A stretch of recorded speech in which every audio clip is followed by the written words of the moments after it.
নবীজি একটা হাদিসে বলেছেন যে দুটো তরল পদার্থ মানে দুটো তরল পদার্থ আছে, এই দুটো যার সৌভাগ্য নসিব হয়েছে ইনশাআল্লাহ সে জাহান্নামে যাবে না।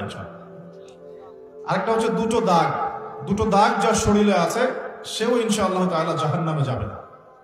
এক নাম্বার দুটো তরল কি? একটা হচ্ছে গায়ের রক্ত। যে ব্যক্তি আল্লাহ পাকের দ্বীনের জন্য রক্ত দিয়েছে, আল্লাহ পাকের দ্বীনের জন্য, দুনিয়ার জন্য না, আল্লাহর দ্বীন প্রতিষ্ঠার জন্য যে সংগ্রাম করেছে, রক্ত ঝরেছে, এই যে রক্তের ফোঁটা মাটিতে পড়ার আগেই তার সমস্ত গুনাহ মাফ করে দেওয়া। যেমন উহুদের যুদ্ধে সাহাবীরা যুদ্ধ করেছেন না, বদরের যুদ্ধে সাহাবীরা যুদ্ধ করেছেন না, তাদের রক্তের ফোঁটা মাটিতে পড়ার আগেই সমস্ত গুনাহ আল্লাহ মাফ করে দিয়েছে। আরেকটা তরল পদার্থ হচ্ছে অশ্রু, চোখের পানি। এই চোখের পানি যে ব্যক্তি আল্লাহকে স্মরণ করে গোপনে, নীরবে, নিভৃতে আল্লাহকে স্মরণ করে কান্নাকাটি করে চোখ দিয়ে পানি ঝরাতে পেরেছে, ইনশাআল্লাহ ওই চোখ জাহান্নামের আগুন দেখবে না। খুশি হন নাই? এখন যুব সমাজ কি আল্লাহর জন্য কাঁদে না গার্লফ্রেন্ডের জন্য কাঁদে? হ্যাঁ, গার্লফ্রেন্ডের জন্যই কাঁদে। এখন যুব সমাজ গার্লফ্রেন্ডের স্মরণে কাঁদে, আল্লাহর স্মরণে খুব কমই কাঁদে। আর সেই গার্লফ্রেন্ড তো আপনার সাথে কবরে যাবে নাকি? যাবে? শোনেন, আপনারা সবাই ইয়াং, একটা অভিজ্ঞতা শেয়ার করি। অভিজ্ঞতা ফিলোসফি যেটাই বলেন, যে আমরা অল্প বয়সে শিখেছি, আল্লাহ শিখিয়েছেন আলহামদুলিল্লাহ। দুনিয়াটা হচ্ছে একটা অনিশ্চিত জায়গা। এক নম্বর কথা হচ্ছে দুনিয়া একটা কি? অনিশ্চিত জায়গা। এখানে কোনো কিছু নিশ্চিত না এবং কোনো কিছু স্থায়ীও না। এখানকার সুখও স্থায়ী না, এখানকার দুঃখও স্থায়ী না। এখানে আপনি সুখে আছেন, এই সুখ চিরদিন থাকবে না, মাথায় নিয়ে নেবেন।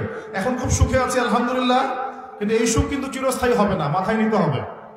এখন খুব কষ্টে আছেন, এই কষ্টও চিরস্থায়ী হবে না, সুখ আসবে পরে। এখন সুস্থ আছেন, এই সুস্থতা চিরস্থায়ী হবে না, অসুস্থ হবেন। আবার অসুস্থ আছেন, এই অসুস্থতা চিরস্থায়ী হবে না, আবার আপনি সুস্থ হবেন ইনশাআল্লাহ। মানে দুনিয়াতে কোনো কিছুই চিরস্থায়ী না। কারণ কি? কারণ দুনিয়াটাই তো চিরস্থায়ী না। মানে এই দুনিয়াটাই তো চিরস্থায়ী না, এই কারণে দুনিয়ার কোনো কিছুই কি না, চিরস্থায়ী না, সব টেম্পোরারি। এটা হচ্ছে দুনিয়ার বাস্তবতা, হাকিকত। কোনটা স্থায়ী? ওয়াল আখিরাতু খায়রুন ওয়া আবকা। আখিরাত হচ্ছে চিরস্থায়ী এবং উত্তম, এটা স্থায়ী। এখানে যে খারাপ আমল নিয়ে যাবে, অনন্তকাল ওই খারাপ আমলের ফল তাকে ভোগ করতে হবে। ওখানে যে সৎ আমল নিয়ে যাবে, ঈমান নিয়ে যাবে, অনন্তকাল সে সুখ এবং স্বাচ্ছন্দ্যে থাকবে ইনশাআল্লাহ। এই কথাটা কখনো ভুলে যাওয়া যাবে না। দুনিয়া একটা ক্ষণস্থায়ী জায়গা, টেম্পোরারি জায়গা, এখানকার কোনো কিছুই স্থায়ী না। এক। দুই, এই দুনিয়ার জীবনটা জেলখানা। এটা কি?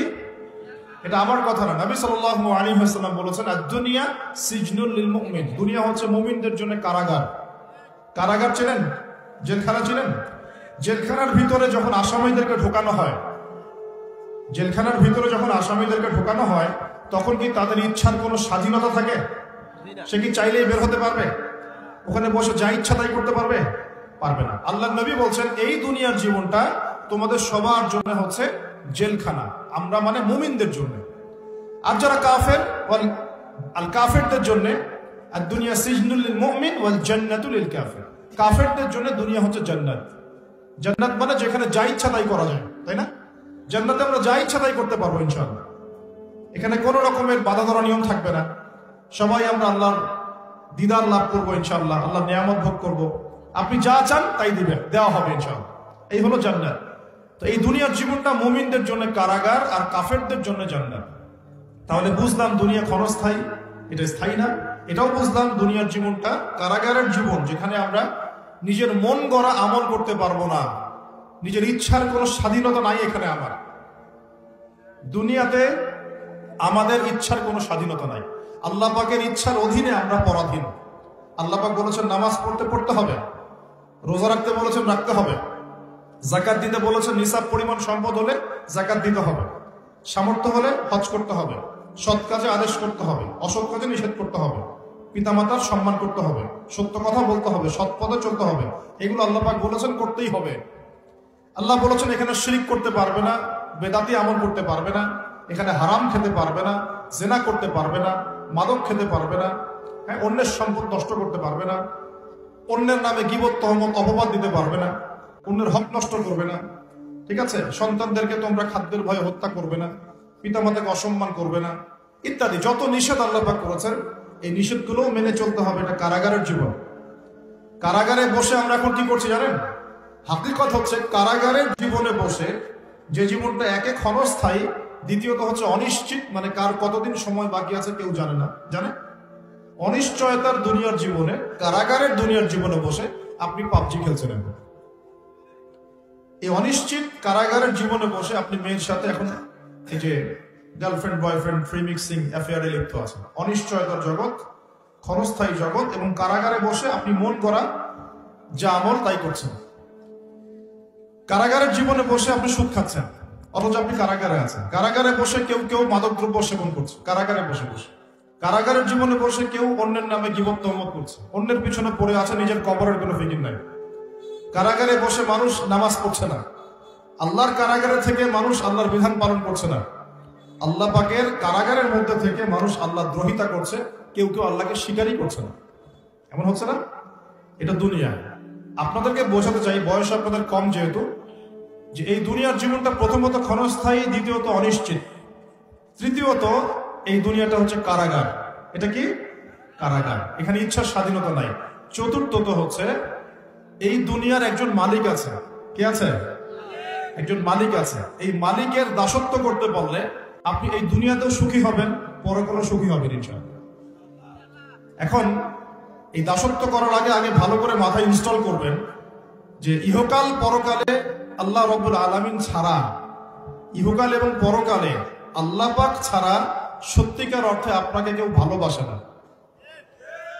এটা মাথায় নেবেন। সত্যিকার অর্থে। কেন? পিতামাতা কি আমাদেরকে ভালোবাসে না? বাসে। বাসে কিনা? বাসে। কিন্তু এই ভালোবাসা আল্লাহর ভালোবাসার মতো নয়, এটা অন্য বিষয়। এটা হচ্ছে সন্তানের প্রতি পিতামাতার মহব্বত, মাওয়াদ্দাতা, রহমা, দয়া, মমতা, অন্য জিনিস। আল্লাহ রাব্বুল আলামিন আপনাকে আমাকে যেভাবে ভালোবাসেন, এটা যদি আমরা আসলে ব্যাখ্যা করতে পারতাম তাহলে বুঝতে পারতেন। আসলে এটা ব্যাখ্যা করার মতো জ্ঞান আল্লাহ আমাদেরকে দেন নাই। যখন আমরা বীর্য ছিলাম, বীর্য বোঝেন?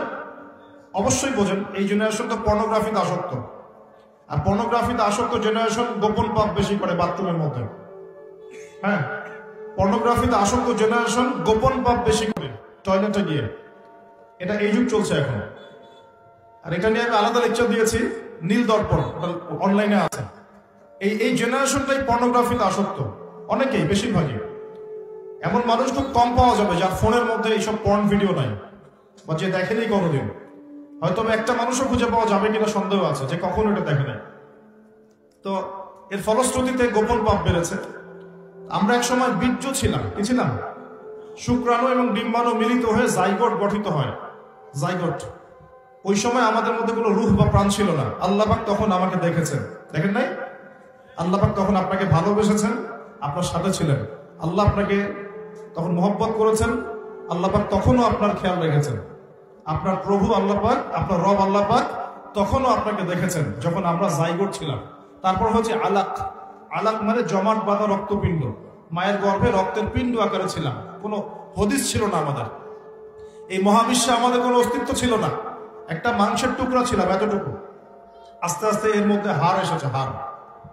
যখন 4 মাস 10 দিন বয়স হয়েছে, তখন আল্লাহ রাব্বুল আলামিন তার নিজ অনুগ্রহে আপনার আমার রূহটাকে পাঠিয়ে দিয়েছেন ফেরেশতার মাধ্যমে।